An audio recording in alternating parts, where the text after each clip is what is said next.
Today, let's make a cute little fabric ornament perfect for your tree. Welcome, I do sewing and DIY related content, and we are in another Stitchmas video, and today it is all about making a little fabric ornament using some leftover fabric scraps, some batting, and different types of ribbon. As you can see, I have a lot of different types of ribbon here. Some are sparkly, some are thin, some are thicker, and I'm going to show you how you can make a really fun and easy little fabric ornament you can hang on your tree or give to others. So the first item you need is some sort of material. I am using the stretch velvet, and then you also are going to want a coffee mug. So this is what we're going to be using as the template for our circle for the ornament. So I just folded my fabric over so I get 2 pieces, and then I traced out that circle, and I'm just going to be cutting that out.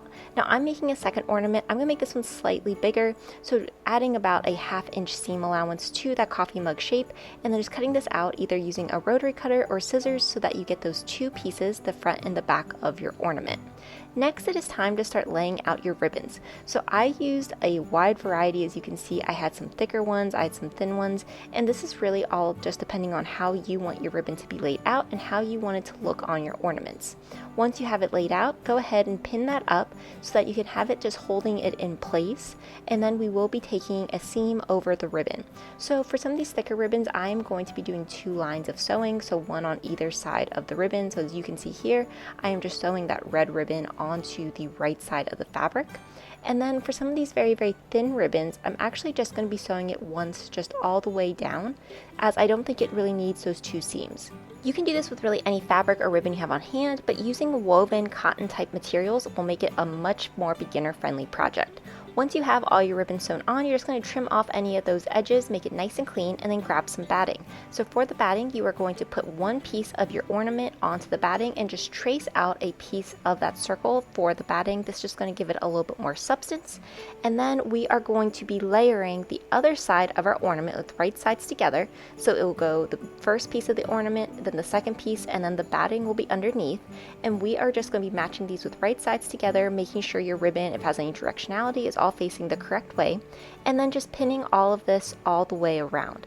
So this is a circle. We are going to be having to do a circular curve, as you're going to see when we're sewing it, but while we're going around, be sure you are leaving an opening for yourself. So I use 2 pins to denote this opening, so I'm going to be starting at one of the spots where those 2 pins are, sewing all the way around the curve, and then when I get to that other 2 pinned area, I will be stopping. Now, in addition, I'm just going to take a very tiny piece of ribbon, and I'm actually going to poke this through so that that little curve of that ribbon where I had it folded over, that is inside the ornament, and those 2 pieces of the edges are sticking out. And I'm just going to pin that in place, and this is going to give us a little hanger for our ornament. So now with that done, I'm going to repeat this for my second ornament, so doing all the exact same steps, making sure I have that hanger inside the ornament itself. And now I am just going to take a seam all the way around the ornament. Now this is sewing on this curve, so the best way that I found to do this is essentially you have your left hand sort of pivoting your fabric, and you're just turning your fabric very slowly as you go along to get that circular seam. Then when you get to those 2 pins at the end, you're going to stop to make sure you're leaving a gap so that we can turn this right side out.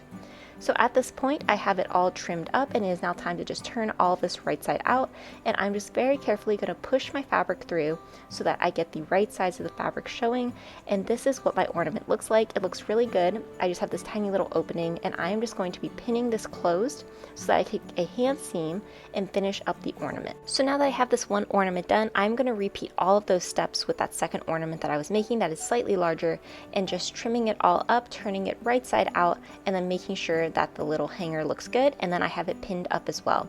Now for sewing it all the way around, if you use some sort of cotton material, you could definitely top stitch this to close it. I'm actually just going to be hand stitching it though, since my fabric is going to really hide the hand stitches, so it's going to look really nice in the end. So this is what my ornament looks like. I think they look so fun. They're very festive and perfect for the holidays. These were really, really quick to make as well, so you could definitely whip up a bunch of these and give them out as gifts to family and friends as sort of like a last minute gift idea. I hope you enjoyed this video. If you did, be sure to like, comment, and subscribe, and I'll see you in the next Stitchmas video.